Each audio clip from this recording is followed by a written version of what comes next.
So we have a lot of other projects other than the encyclopedia, and the best way to understand why we have these, there's essentially two reasons. One is the realization that to fulfill our true mission of giving everybody an encyclopedia, that actually implies something about giving them all the materials that they need in order to be able to use an encyclopedia. So if we hand an encyclopedia to someone who can't even read, it doesn't really help very much. And then the other reason is that is on the community side of things. Within Wikipedia, one of our methods for resolving difficult disputes about the content of Wikipedia has to have spin-off projects. So the best and first example of the spin-off project would be Wiktionary. So early in the growth of Wikipedia, people started putting in information into the encyclopedia articles that would traditionally belong in a dictionary.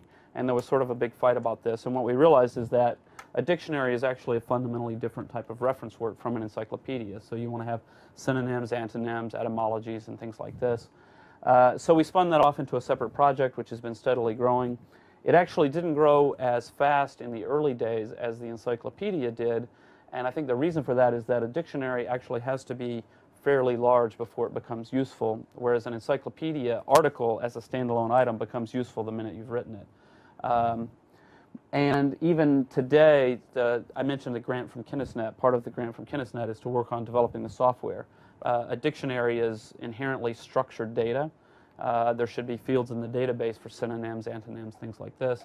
But we still maintain all the data in the Wiktionary as free-form wiki text, which isn't really a good idea. We do have templates which make it standardized, mostly standardized. So we think that once we do have the programming done, when we convert over, we think we're going to have an 80 to 90% success rate in actually converting, but we are going to lose some data going to the new system, which is unfortunate. Wikibooks is actually my personal favorite. This is an effort to create textbooks, kindergarten all the way through the university level.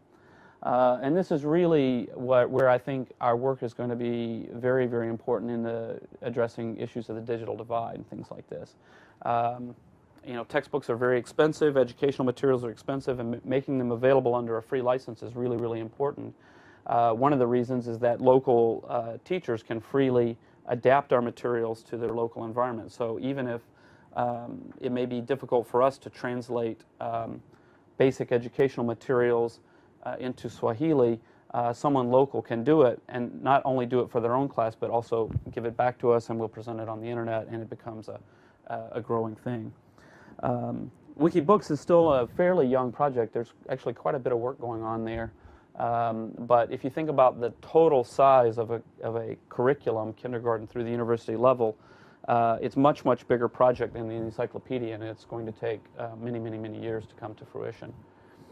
WikiQuote is another example of a project that was started because there was social pressure within the community. People started adding way too many quotes from famous people. So, you know, an article like George W. Bush or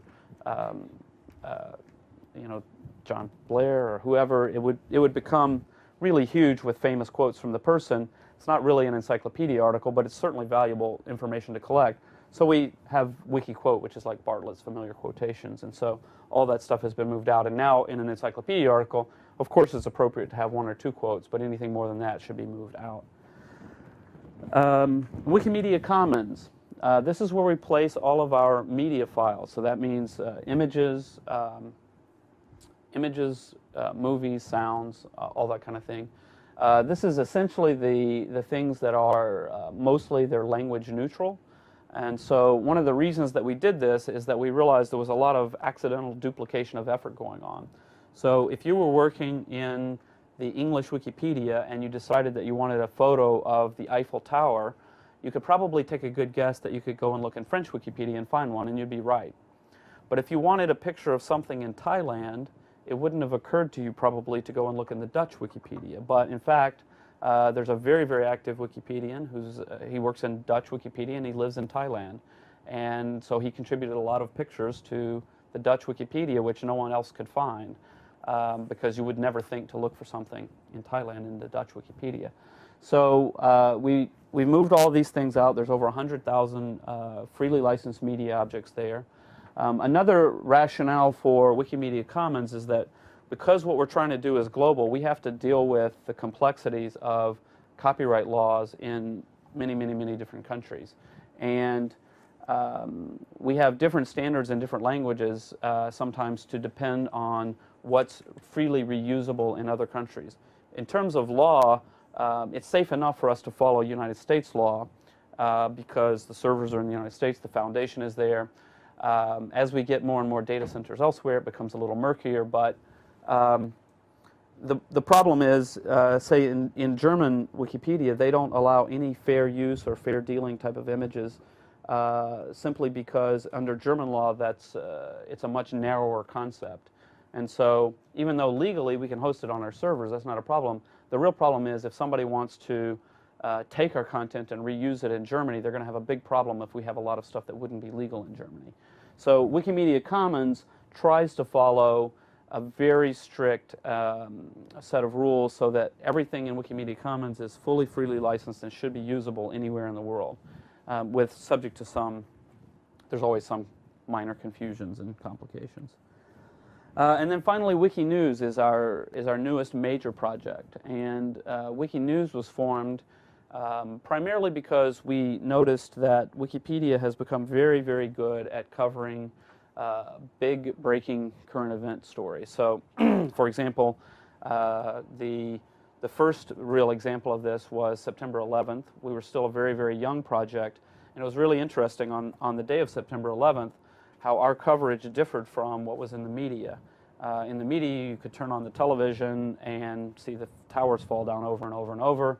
Meanwhile, at Wikipedia, people were very busily working, filling in background information. So, who's the architect who built the World Trade Center? What's the history of the Pentagon? What's the history of the airlines that were involved that day? And what about the CEO of the airline? Who is he, and where, what's his history? All that kind of background information was being filled in very, very quickly, and it provided a really unique and different kind of resource. And then since then, we've seen the same type of thing for many major events. Disasters usually bring the most attention, so the tsunami, and of course recently the bombings in London have generated a huge amount of activity on the site. So Wikinews was the idea that, hey, we do this current event stuff really well, why don't we try to do it more generally? And so Wikinews people are working on news stories and so on and so forth. Still a very young and small project, but I'm very pleased with the progress so far in terms of maintaining our principles of neutrality and things like that. So how popular is Wikipedia? This is the really fun part of the talk for us. We're a top 50 website, and so we're more popular than Excite, PayPal, Aboutcom, and the New York Times. And I actually had fun with this. I was at a journalism conference with the CEO of usatoday.com, and he made some comment along the lines of, well, this sounds really good, but for a really big website like usatoday.com, we could never be this open. And he said, well, we've got over 300 million page views a month. And I said, oh, that's nice, because we've got about 500 million. But that was a while ago. Now we have actually around, the developers told me 2 weeks ago that we have 1.4 billion page views monthly. And I was really disappointed because I was waiting for the big 1 billion number, and we blew through it so fast I didn't notice. And so I said, well, please go back and do a really formal, careful check, because I don't want to quote the 1 billion number until it's really ready. So I think we have around 1 billion. They seem to think it's a lot more than that, but it's a really very large. And this graph shows you, so we're this red line that's going straight up here. This is About.com, and the reason I chose About.com is they were recently sold for $410 million. And so to understand our community, we're a nonprofit organization. We're almost all volunteers, including me. We have now recently hired our lead software developer. He's the only employee other than a consultant who comes and works on the hardware 1 day a week. And so it's a lot of fun for the community of volunteers to watch this kind of growth and realize this is a $410 million company, and we're kicking their butts, So that's really, it's really a lot of fun to think about how, what are the implications here in the long run for mass community involvement on the internet versus major media companies, and I think it's a very interesting question. So our hardware We have, so there are a lot of developers and people like that in the room, so I can talk a little bit about the technical details. We have now over 90 servers. Within the next few weeks, we'll be well over 100. We're in multiple data centers. Most of those servers are in Florida. We've got about 20 in Amsterdam, 6 in Paris. We'll soon have about 26 in South Korea. And then we have space in Brussels and new space in Frankfurt that are sitting empty right now that will be filled up soon enough. And all of the server management is done by volunteers, so it's an around-the-clock process. It would be far too expensive to do it in any sort of traditional way. I used to personally go into the co-location facility and when we bought new servers and stick them in the racks, and I could open up my IRC chat, and there would be 8 to 12 highly qualified network engineers and programmers who knew the software and the system inside and out, and they're waiting 24 hours a day. 8 to 12 of them are in there at any given time. There's obviously a lot more people involved in that. And so I was able to say, I'm having trouble with the RAID configuration, and somebody would be on the phone and things like this. And I don't know how any company, if we had left it in, if I had tried to do this as a for-profit, it's kind of difficult to get the growth big enough to be able to hire enough people to do this sort of thing. So it's really an amazing thing. This is a diagram of the network architecture.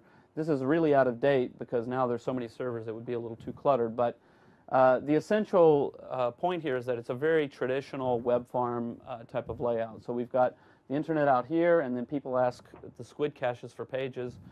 We've got the main squids in Florida, and then we've got squids in France, and we're using geographical DNS techniques to direct people to the closest server.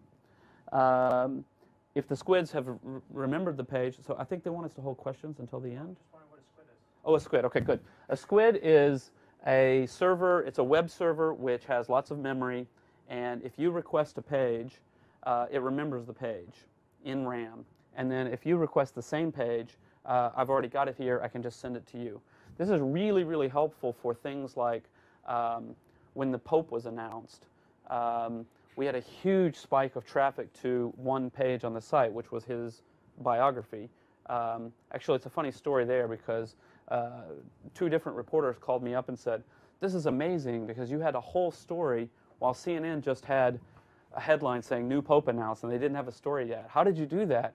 And they were waiting for a really elaborate example, and I said, "Well, because he was already a cardinal and we had an article. We just had to change his name." So it was, it took 2 seconds to change his name, and we had this fantastic article that said, instead of he is under consideration for being the new Pope to he is the new Pope. It doesn't take long. So that kind of caching mechanism is really, really helpful for a single load to a single page because we've got the page. Most of the people coming in are not logged in. They're just internet surfers. So there's no customization needed for the page, things like that. If you've heard of slashdotting, it's a term. There's a very, very popular tech news website called Slashdot, and there's a tradition. And Slashdot links to a lot of little small free software projects and basically kills their servers. And we used to worry a lot about slashdotting, but we don't worry about it anymore because we've got about, I don't know, a lot more traffic than they do. But when they link to a page in Wikipedia, it doesn't cause us any trouble because the squids have it all in RAM and they can just pump the pages out really fast. So if you request a page and we don't have the page, then we have to get it from the web farm. And so why would we not have the page? One, maybe it's not a very popular page, and so we've already forgotten it. Another reason is if you're logged in, then the page you get back is customized to your preferences, and so we have to actually calculate the page for you. So all of these Apache machines are calculating. Most of our Apaches are single Pentium 4 machines. We're experimenting now with dual Opterons for this. It seems to work very well. And basically these pages compute, and that's my little girl. These servers compute the page for you and send it. And how do they compute the page? Well, they look in the database. And so we've got this farm of database, a master database and a bunch of slave servers, which contain the raw data. So they take the raw data, which is the wiki text that you've edited, they construct HTML page and they send it to you. And then there's some associated servers, mail server, NFS storage, things like that. There's actually some more complications now to the network setup because we now have some massive disk storage things and stuff like that coming online. But the essentials here are it's very much off the shelf. I mean, everything that we're using is free software. So it's GNU Linux, it's Apache, it's PHP, it's MySQL. Our own engine, the Media Wiki software, is GPL. And then we use a few other bits like memcached, which is somewhat exotic. It's from LiveJournal, came up with it, but it's GPL, so we use that as well. So enough of the technical talk. Now I'm going to talk about the community. So there's two views, and obviously this is an oversimplification, but two views of how Wikipedia works. And the one view is sort of a swarm intelligence type of view, that Wikipedia is an emergent phenomenon, there's a pseudo-Darwinian process, and the other view is that there's a community of thoughtful users. So to illustrate the first view, I'll give a quote from a former Britannica editor who was criticizing Wikipedia, and he says sarcastically, "Some unspecified quasi-Darwinian process will assure that those writings and editings by contributors of greatest expertise will survive. Articles will eventually reach a steady state that corresponds to the highest degree of accuracy. Does someone actually believe this? Evidently so." So I read this quote when he wrote his critique of Wikipedia, which wasn't a bad critique on some other grounds, but I thought, you know, this is interesting because this is not the way that we think of what we're doing within the community at Wikipedia. Another way to look at this is that we're like little ants, a bunch of ants, and there's thousands of users, we don't know each other, all contributing a little bit, and out of this emerges a coherent body of work. The alternative view is a community, a dedicated group of a few hundred volunteers who know each other and work to guarantee the quality and integrity of the content. And you can see maybe my bias about the question since I put pictures of all my friends up on the slides from different meetups. This is actually quite a limited set. I go all over the world now, and always there's people, groups of people who meet and are Wikipedians. But there are implications of the two models, and I consider my role in life and my goal is to give a free encyclopedia to everybody on the planet. For me, it's about the high-quality encyclopedia, and the social model that we use is really secondary. As he mentioned in the introduction, I also founded Newpedia about 2 years before Wikipedia, and I hired a PhD in philosophy, and we constructed this very a priori type of system. 7-stage review process. It was all very academic, very rigorous, and very boring. And I knew that Newpedia wasn't going to work when I had spent a ton of money. You know, I had the philosophy professor and his assistant and 2 or 3 programmers, and it was going very, very slow. We had done about 12 articles in about a year and a half, and I said, you know, this is a problem. What's going on here? And so I sat down to write an article myself. And so my background was I was a PhD student in finance. I have a published paper in option pricing theory. And just recently before this, Robert Merton from Harvard University had won the Nobel Prize for his pioneering work in option pricing theory. So I thought, I think I can write a biography of him. I have a published paper in the area, and it's just a 5-page or a 5-paragraph short biography of a Nobel Prize winner. It should be easy. I sat down to do it, and reading the guidelines and everything, and I felt, you know, a little ill, and I was back in grad school again, and I was going to turn in my paper, and they were going to go out and find some professors to critique it and send me comments, and it just seemed all very stressful. So, how did I get off on that tangent? I don't know. It's a good story, though. It's good. So anyway, my role is to build the encyclopedia, and so I tried this the first way, and then I tried the Wiki way. And the Wiki way was a huge and instant success. As soon as we put it online, within 2 weeks, we had as much work done as we had in 2 years. And so given that I consider my goal is I'm not like a wiki person who happened to go into encyclopedias. I'm an encyclopedia person who happened to use a wiki. So I thought, well, I should really investigate this. I have beliefs about how the community works, but I should do some research to find out. If it's really being written by thousands and thousands and thousands of people who I don't know and who don't know each other, then some of the ideas that are always put forward are that we need reputation mechanisms like eBay or Slashdot. So on eBay, you go on eBay and you say, should I send this person my 5 pounds for you know, a velvet photo of Elvis or something, and you can look at their rating and see, okay, this person's trustworthy, 300 positive, 0 negative, it's fine. And you need that kind of reputation mechanism because eBay is not really a community. There may be some sub-communities within eBay, but for most customers coming to the site, you don't know the people and you don't know anybody who knows the people. And so you need that kind of numeric reputation mechanism. It also means that individual users are tiny and have no power. We have a very complex social model within Wikipedia involving due process and rights to edit and things like this. Maybe the thing to do is just start banning all the troublemakers and be done with it. It certainly would make life at least seemingly simpler. And we don't do that because we want to respect the individual users, but maybe that's a bad idea.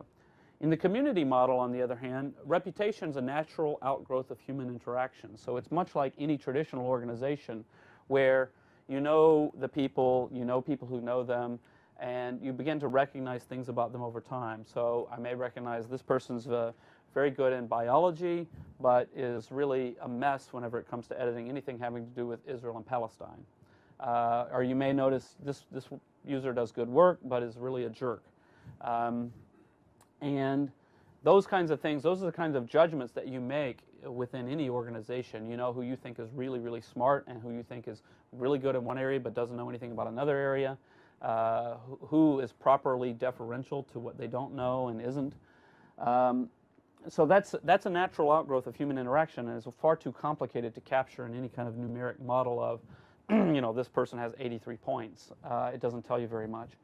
And then it also means that the users are powerful and must be respected. So there's this whole group of people that I talk to all the time, and if they're the ones who are actually doing the work, then I should continue listening to them, as opposed to in the other model, it would suggest, yeah, there's lots of people who like to hang out with Jimbo and talk about Wikipedia, but they're not actually the people doing the work. So I did some research, and I expected to find something like an 80-20 rule. 80% of the work being done by 20% of the users, just because that seems to come up a lot. But it's actually much, much tighter than that. It turns out that over 50% of all the edits are done by just 0.7% of the users. So in the English Wikipedia, that's 524 people have done half of all the edits in English Wikipedia. So it's a very narrow group of people. And in fact, the most active 2%, which is 1,400 people, have done 73.4% of all the edits. And these numbers are a couple months old, but they're pretty stable from month to month. So what that implies is that there is this core group of users. They do correlate very well with the people who hang out and talk to me, because I can look at the list of most active users and I know all of them, and they all know each other. So there's this tight community that is actually doing the bulk of all the editing. But then there is this, you know, this is 50% of the edits by this group, 73%, but the other 25%, it starts to be people who are just doing a little bit here and there. I don't know if any of you who have edited would call yourself Wikipedians. You're probably in that tail, that long tail of people who is contributing a little bit here and there, a minor change of a fact or a minor spelling fix or grammar fix or something like that. So we do have edits by anonymous users. This is a controversial and intriguing aspect of Wikipedia. It's one of the first things most people learn about the site, that you can edit this page without logging in. So I should actually get the exact percentages, but it's 99.9+% of all the pages in Wikipedia. You could go on right now and edit them and click save, and it would be saved without you having to log in or do anything. But it turns out that although anonymous IP numbers can edit Wikipedia, and they do, they make up only around 18% of all the edits done to Wikipedia, and there's some evidence of a downward trend over time. It was 22%, then 20%, and then last year it was 18%. I think it's stabilized now around 18%. And anecdotally, a lot of those edits may be done by regular users. Sometimes people choose to edit anonymously, or somebody like me, I don't have a clue, so I always forget to log in, so I edit anonymously. And then sometimes there's a quiet form of what we call sock puppeting. Sock puppet is when you have your main user identity and you've got your little puppet over here. sometimes people log out if they want to make a comment that they really prefer not to be attributed to them. This isn't always a bad thing. An example of this is I got a very nice email from someone once who said, I'm a math professor and all of my colleagues know that I edit Wikipedia. However, I went and looked at the article on pedophilia and I felt it was really bad. I want to edit it. But if my friends come and look and they see he's editing Wikipedia and they click on my contributions, they see it's all about pedophilia, they may think I'm strange. Is it okay if I have a second account? Of course, yes, that's fine. The only rule we have against having multiple accounts is using them for antisocial purposes. So you can't have a second account that you use to yell at people. You can't have a second account for voting twice, things like that. But if people want to have a second account for some beneficial reasons, that's really no problem. So quality control, how do we ensure the quality of the work? Most people who look at Wikipedia will tell you it's pretty good. We don't claim it's perfect, but it's surprisingly good considering this insane way that we build it. So how does that work? How does the software empower people? So the basics of the quality control are the basics of a wiki, which is that every single edit on the site goes to the recent changes page. This is watched by hundreds of people daily. And users can set up personal watch lists. So if you are an editor in a particular area, one area that I could mention is trains. We have a huge section of information about trains. What year? Does it surprise you? Most of these people are in the UK. That's good. I got a bigger laugh here than I did in Germany with that line. But, so you can set up a watch list on any topic. So even fairly obscure topics, like birds, for example, there's also bird watchers. I won't say they're all in the UK. There's a lot of them in the US too. But and you may set up your watch list. So even if you come and vandalize a very obscure page, it might get overlooked. But some train spotter, bird watcher is going to come and see a change in their watch list, and they're going to look at your change. It's one click to see the difference. And then there's a new pages tool. So new pages that come out. If somebody creates a new page, there's a log of those, and there's a group of people who they make it their hobby to look at the new pages. It's really a fun page to look at because you know, some percentage of the new pages are just junk and they get deleted almost instantly. But that's where you get a lot of interesting new stuff coming up. So this is a page history. This is one of the things that I think our wiki software does better than most wikis. This shows the difference between two revisions. So if you're reading an article and you wonder how it got to be how it is, you can look at the history page. You can take any two versions and click and compare them. And so what's nice about the way we do it is that it's color highlighted so that you can see immediately what's changed. So the first line didn't change, something's changed here, and then the actual words that have changed are in red.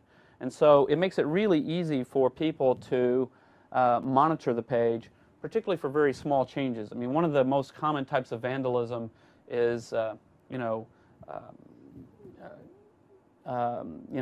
Thomas Jefferson was the third president of the United States. Thomas Jefferson was the third president of the United Kingdom. That kind of vandalism, you can spot it. It's really obvious. And so somebody comes in and does this. It's on recent changes. Somebody looks at it, click. And then we do banning by IP. So if you're vandalizing articles, we can just block your IP number. Now, of course, blocking on IP number is problematic for a couple of reasons. One, people can log out and log back in and get a new IP number. But that's, for most users, that's a pain in the neck. And so it takes them a couple minutes to do that, to release their IP and get a new IP. So as long as it takes them 2 or 3 minutes to do it, and it takes us 1 second to click, then we have the upper hand. Another problem is proxies. So we have a lot of trouble with AOL, for example. AOL sends thousands and thousands of people through the same IP numbers. So if we block one AOL IP number, we block a lot of people. And that's a real problem. That's particularly a problem actually in some of the less developed countries. So for example, in Thailand, there's essentially a government monopoly on the internet, and almost everyone from Thailand comes in to Wikipedia anyway through a very small handful of IP numbers. And so if one of those IP numbers is vandalizing, then we have to block essentially all of Thailand for an hour or something like that. So we try to keep the blocks as minimal as possible because we don't assume we can have perfect security. It's just a matter of costs and benefits. This is where my economics background comes in. You make it expensive for people to do harm and cheaper for people to do good, and it has a big impact.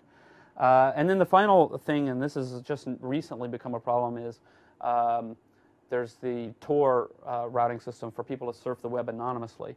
And there's actually, it's an interesting social dynamic within the free software community because Tor is a free software project. They're funded by the EFF. And when I met one of the developers of Tor, he says, "Why does Wikipedia hate privacy?" I said, "Oh, what do you mean?" He said, "Well, you're blocking all Tor IP numbers all the time. Why is that?" And I said, "Well, the reason is people are using Tor to vandalize Wikipedia. You can come, when you're using the Tor routing system, you come to Wikipedia through maybe 500 different IP numbers. We have no choice. We can't block them one at a time. We have to block the whole system." And that's an interesting problem because at the same time, we really support the idea of Tor, which is that if you're sitting in Iran and you want to edit Wikipedia and you don't want to be traced, that's fine with us. That's a wonderful thing. People should have privacy. And so we've been trying to work with them for a system that allows us to be a little more gentle about how we block Tor. And to basically to notify our admins, okay, the number you're about to block is a Tor IP, so if you really want to do this, go ahead, but if it was just a minor vandalism, let's try to let it go for a few more minutes. So those kinds of things are things that we're working on. So organization by the community. One of the interesting things about the way the Wikipedia community works, and it's partly a strong reaction against our experience with Nupedia, is that we really are radical against a priori organization. So we try to make sure that the software doesn't contain the law in the software. So how Wikipedia functions is not mostly automated in the software. And a good example for this is our votes for deletion page. So I mentioned the new pages. So there's a feed of new pages. If somebody types ASDF, your mother is a cow, we can just delete it instantly. There's no real question about that. But if the article is anything other than just simple playing around or simple vandalism, there has to be a community process to know when do you delete something or not. So it's a very small elementary school. That's one of the constant debates. What about an elementary school that no one's ever heard of? Should we have an article or not? So the community decides that. You can't just tell administrators, well, delete it if it's not important, because people disagree about what's important. So we have the votes for deletion page, which grew up organically within the community as a way to decide this. But what's interesting about the votes for deletion page is that it's not automated. And sometimes programmers love to automate everything. So programmers come to us and they say, why don't we set up some voting software so once you put it on votes for deletion, there's a time period and votes, and at the end it's automatically deleted, because it's a lot of work for the admins to go through this page and figure out what to do. The reason is that although there is voting here, it's also a dialogue. It's also a discussion. And so in this particular case, this was a film which miserably failed the Google test. So the Google test is we look in Google, and if it's not Google, it probably doesn't exist.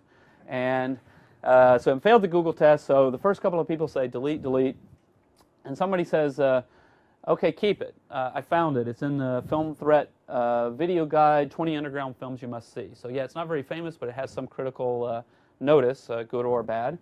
And somebody else says clean it up. Somebody else says keep it. It's a real movie. Keep. So what's interesting about this page is that when an administrator looks at this, the administrator reviews this and makes a decision that's a human judgment based on what has been said.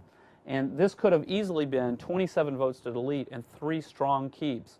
And it matters who these people are as well. So this is Rick Kay. He's a very famous Wikipedian. He does a lot of work on votes for deletion. He's actually most famous because he's a wonderful vandal fighter. He unfortunately recently has left the project. He got burned out because it's a very stressful job he had for himself. So the fact that Rick Kay says keep it, well, people know he has a lot of experience on vote for deletion. He understands the precedents and things like that. So it has some impact beyond what someone we've never heard of might have to say. So this brings up the question of Wikipedia governance. How is this community governed? And so the way it's governed is it's a wiki. So it's a very confusing but workable so far mix of consensus. And so by consensus, what I mean is when we're discussing the content of an article, we strongly discourage people from voting. The problem with voting about the content of an article is if you look around the room and you see you've got 60 to 70% support, you don't have to accommodate the minority view at all. You can say, okay, well, the majority says this, and that's the way the article is. But the majority view isn't necessarily neutral. It isn't necessarily comprehensive. Instead, what we look for is how can we be creative in our editing to accommodate as many views as possible. Now, obviously, there are certain crackpot views that just simply can't be accommodated. We don't say in the article about the moon, some say it's made of rocks, some say cheese. But what we would do is say, if somebody wants to talk about the idea of the moon being made of cheese, we say, well, there's an appropriate place for that. It's a common story that's told to children, and it has a long history. We can move it to the right place, and that's a way of gaining consensus. And sometimes we have democracy, so sometimes we do vote. Examples of voting, though, are mostly very flexible voting. We don't really have binding votes for the most part. But rather it's voting as a means of gaining consensus. So one example, for a lot of the text that you're writing, you can always find a creative way to incorporate another view and to mention a minority view in a way that satisfies people. If you want to talk about a hot button topic like abortion, you can, Wikipedia avoids taking a stand on the controversy, and you'll find that people can say, this is the view of the Catholic Church, and this is the view of other organizations, and even people who agree or disagree with either side can say, yes, this is fairly presented as to what the argument is. For certain things like an image, what image should we have? Should we have this picture of the Eiffel Tower or that one? We don't have room for all of the pictures of the Eiffel Tower, so we have to make a choice, and it's an either-or choice. What we'll do in such a case is someone will call for a vote, there'll be a vote, but typically, in cases like this, it's a method for gaining consensus. So I may say, I prefer A to B, but if I look and I see, well, 90% of people disagree with me, then I'm willing to stand down and say, okay, I agree, that's fine. And so it's still a matter of consensus. A certain amount of aristocracy. I hinted at this when I mentioned that Rick Kay's vote would be a little more influential. I have given this talk with Angela, who is from Colchester, actually, and she was elected by the community to the board of the Wikimedia Foundation with more than twice the votes of her runner-up. She's one of the most popular and most powerful Wikipedians. And I always say, and I like to say this when she's there because it embarrasses her, that she could get away with doing anything in English Wikipedia and people would accept it. But the irony of it is, Angela has that position because she's the one person who you know would never ever break a rule of Wikipedia. And I like to say she's actually the only person who knows all the rules of Wikipedia. So I always go into IRC and once I deleted a sub-page of my user page, and she said, Jimbo, there's a rule against that. You're supposed to let another administrator do it. And I said, really? I didn't know. So there's a certain amount of aristocracy, and then there's monarchy, and that's my role in the community. And so to explain this part of it, there's a Wired magazine article which really got this wrong. The Wired magazine article said, people started calling me benevolent dictator. I didn't like that, so they started calling me God King, implying that I accepted that. I very much disagree with that. Within the wiki subculture, which predates Wikipedia, a God King is someone who is the administrator of a wiki who is essentially a tyrant, deletes pages, kicks people out, bans them on his own whims. I very much avoid that. So there is a long tradition in free software of the benevolent dictator model. So if you're familiar with the development of the Linux kernel, it's Linus Torvalds, Larry Wall and Perl, and so on, the list goes on.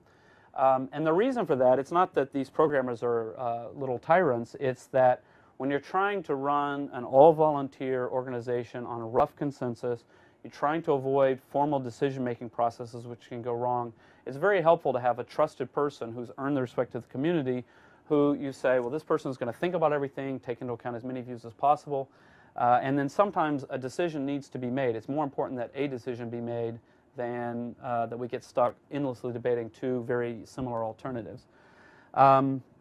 I also liken my role to the British monarchy, which is that my desire is that over time my power and role within the community becomes less and less and less. So eventually I'll go out and shake hands with bomb victims and be on the news and say some helpful things. but the actual power should be taken by the community, by the institutions that we're building. I actually find that British audiences understand the Wikipedia model much better than American audiences, because Americans always want to know, well, where's the Constitution, or where's the Bill of Rights, and it's really it's all in there, but to find it and to explain it, it's about convention and history and institutions that have been built up over time, strong respect for precedent and things like that.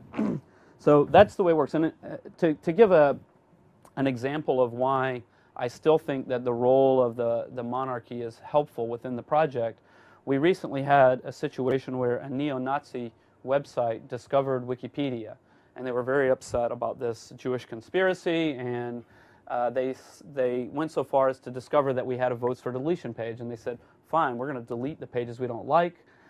They said, we've got 40,000 members, we're going to overwhelm, we're going to take over Wikipedia. Well, they managed to get 18, because that's 18, 40,000, that's how neo-Nazis count, but they got 18 votes, so it was like 85 to 18. They didn't come close, but people in the community said, well, wait, what are we going to do? We have all these rules, we have these voting processes. What if somebody comes in from the outside to try to wreck what we're doing? And I said, easy, I'll just change the rules. I'll just ban them. I'm here to defend the work of the community, to defend our ideals, and we shouldn't let our democratic principles undermine what we're really trying to achieve. And so I think that's still an important part, at least until we mature the institutions in the community, that we feel more and more comfortable that they're robust enough to deal with that kind of impact. The overall final point here is that Wikipedians are flexible about social methodology.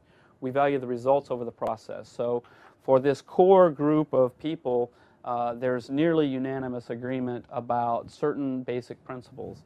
And we'll go over those. One of our core, so how am I doing on time? Fine. Fine. Yeah. Perfect, good.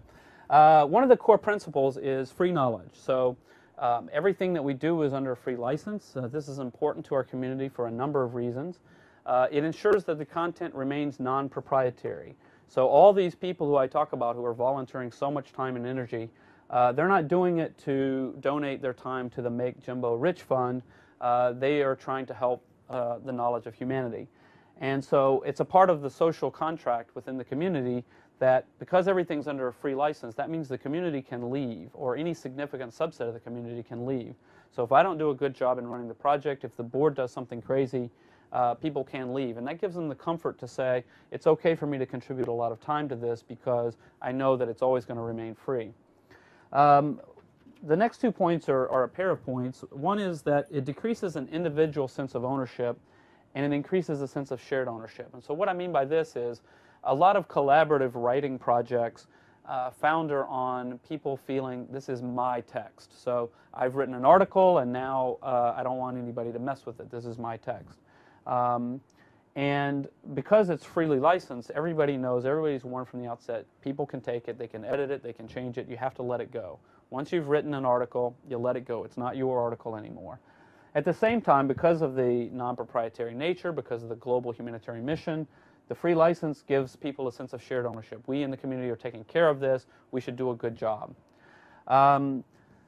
The next 2 points are something of a surprise, I suppose, and these are points that I like to make whenever I'm talking to audiences that include people from traditional content, web content companies and things like that. It enhances the popularity of Wikipedia. And the way this works is that the license, you're free to take anything you want from Wikipedia, but you have to attribute it. You have to say where you got the original work. And the most common way that people do this is by linking back to the article that they copied. There are over 200 mirrors of Wikipedia in English, which just are straight mirrors of our content. And they basically, a lot of these are semi-Spamish, so they just take our content, they slap some Google ads on it, and they make a buck. But every single one of those links back to us in a major way, and so that drives traffic to us. If you find one of them in a search engine, you see the article, you see it's from Wikipedia, you click through, you come to us. But also the fact that they link to us has a really interesting impact on, for example, Google's algorithm, which counts how many people are linking to you. And so that actually enhances our content. So it's really enhances our popularity. So it's really a lot of people who are doing content publishing on the web, they feel like we have to have unique content that nobody else has, and that's why people are going to come to us, because nobody else has it. Well, the web just doesn't work that way. People don't come to your content because they know it's unique. They come to their content because they can find it. They come because it's ubiquitous everywhere on the web, and so that's what Wikipedia has become. It's actually gotten a lot better in recent months. I think Google must have changed their algorithm to somehow demote some of our mirrors. I think they're starting to count. They actually monitor the age of the article, and so if you mirror Wikipedia and you've got a month-old copy, they're going to count the new copy at Wikipedia much higher. But there was a time when you could search on any sort of obscure content, and the top 5 links would often be Wikipedia and 4 mirrors. And so I used to joke we finally invented the perfect Google spam, which is the free license. But so this is a core principle of the community. Another core principle that's really, really important to the growth and strength of the project is the neutral point of view policy. So the idea here is that Wikipedians come from a very diverse set of political, religious, cultural backgrounds, and we're kept together as a community by our NPOV policy. And we call it NPOV, and it's a buzzword within the community, which has some benefits. We try to avoid terms like unbiased, true, things like that, objective. The problem with some of those terms is not that there's anything wrong with them. So people shouldn't get the idea that I'm a relativist about knowledge. It's not that there isn't a truth. It's that us agreeing that we're going to only write the truth doesn't help a damn bit in deciding what to write, because people have different ideas of what's the truth. The neutrality policy just says if there is a legitimate controversy, then Wikipedia itself shouldn't take a stand on the controversy. We should basically present all the sides fairly. And this actually helps us to avoid certain philosophical issues. So if we actually do run into any really serious postmodernists who complain about the relativity of truth, we say, that's fine too. We're just neutral, that's all. We don't make any deep claims to have solved the ultimate problems of objectivity and bias in the world. And so this is actually, a lot of our policies there's a dual aspect to them. One, they're the right thing to do for an encyclopedia. Encyclopedias shouldn't be a one-sided political tract. It should basically try to present information for people to decide for themselves. But then, two, it has a huge social impact on the community. It's what enables people to work together. If I had started the project and said, this is going to be the Catholic encyclopedia, which would be quite strange since I'm not Catholic, but if I had chosen that and said, everything in the encyclopedia is to be from the point of view of the Catholic Church, well, on a huge range of articles, that's perfectly fine. The Catholic Church doesn't have any controversial position on, glasses of water, as far as I know. But for certain articles, we would lose a lot of contributors. Either people would be angry about this policy and would come and vandalize, or people of goodwill would say, okay, that's fine. The Catholics are making their Catholic encyclopedia, but I can't really participate. And so the neutrality policy is a very open policy that says anyone can come and help. As long as you can adhere to some basic behavioral standards, you're very welcome. Another core principle is free software. So everything that we do on the website is free software. GNU Linux, Apache, MySQL, PHP. Our own software is freely licensed. In fact, the reason this is really important to the community is that it guarantees the right to fork. So if the management of the site goes crazy somehow, people can be assured that not only is the content free, but all the software that they need is also free. And it really is nice. The MediaWiki software is super easy to install. You can install it in 10 minutes, and you just download it, and you one click, and you've got your wiki, and it's working. Now, there's obviously a lot to learn and some configuration, but it works right out of the box on a standard single server. But it also scales to this huge thing that we've got. And so the fact that you can go from one to huge scale means it is actually practical for people to fork. You don't have to go out and buy 100 servers to set up a competitor to Wikipedia. You just download the database, and you've got one server, and you just start, and maybe you have a little traffic. If you do a better job than we do, then eventually you'll become more popular. There actually are a few forks. There aren't that many, mostly because we try really hard to accommodate people and find ways to resolve conflict without it coming to a head. But eventually, I assume, it's the nature of all such groups that there'll be some major schism. It's inevitable. And in fact, the German Wikipedia now has a fairly substantial fork by a contributor who felt they were too soft on trolls and things like that. And so, you know, so that was a possibility, and that's a right that people have within the community. We do a lot to promote free software, and so now I'll get in quickly into my last point. We're believers in freely licensed software. We think it's really important to all of the issues that I've talked about, the digital divide, things like this. I think less developed countries should be very careful about becoming enslaved to Microsoft. And we're known to the general public in a way that free software is not. Most people in the general public now are beginning to know Wikipedia. I can go into an audience here and I say who's edited or who's used Wikipedia, and everyone raises their hands. But if I go to a very general sort of audience, I still get 30, 40, 50% of people who know Wikipedia. So as people come to know Wikipedia, they can learn about free software in a way that they wouldn't. All programmers know about Emacs and things like this, but the general public doesn't necessarily know about it. So they don't necessarily understand a lot of the legal arguments. For example, software patents is one that's just recently been important in Europe. And so we can actually show them what that's all about. As an example, we only allow ogg vorbis on the website due to some patent problems with MP3. So we encourage people to download players that can play ogg vorbis format. So that's a way of encouraging free software. And then free software developers are already pursuing integration with Wikipedia in a way that proprietary vendors will not. So we just announced a partnership, which I think is here, with KDE, the K desktop environment for GNU Linux, in which they're going to use our web services API. Actually, they're going to help us figure out what they need for an API so that it's very, very simple for developers of different kinds of software to integrate Wikipedia content directly into their applications. This is going to be a web service API, so people can query us. It's SOAP, it's open standard, they're going to have a native API within their operating system for application developers to query Wikipedia.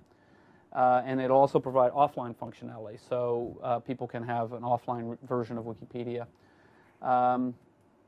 There's a lot of applications. This is the example I'm trying to get to. So this is an MP3 player where you can click on Don Henley and instantly the Wikipedia article comes up. And then ideally, once this is fully integrated, then this is very lightweight for us to deal with. And it can also be a local copy of Wikipedia, updated occasionally, things like that, to reduce the load on our servers. Well, I don't think we're going to see Microsoft do this. Microsoft may allow you to load information from Encarta, and that's fine, but probably they won't because they try to charge you for Encarta. So we're seeing a lot of interest in this way, and it's one of the few cases, you know, free software has been criticized for a long time for, particularly on the desktop, for being not very user-friendly. And where are the applications? Well, this is going to be an example where, at least in our own small way, we're going to help to provide better functionality applications than proprietary software is likely to have for a long time. So, closing thoughts. Wikipedia is a community and not a random collection of ants. And we should be thought of as a core part of the free software world and actively supporting it and being supported by it. Thank you. So, we have, what, 25 minutes? Or did I talk through the whole time? We'll take some questions, but can I just ask for some thanks? I thought it was an absolutely terrific talk. Thank you very much. I'm speaking at TED Global on Thursday, and I'm going to have to condense all this down to 18 minutes. So, and if I may offer one quick comment, I think that Jimmy Wales would find himself very much at home at Oxford, certainly in trying to run Oxford colleges. As a head of an Oxford college, I say the one verb I should never use is run it.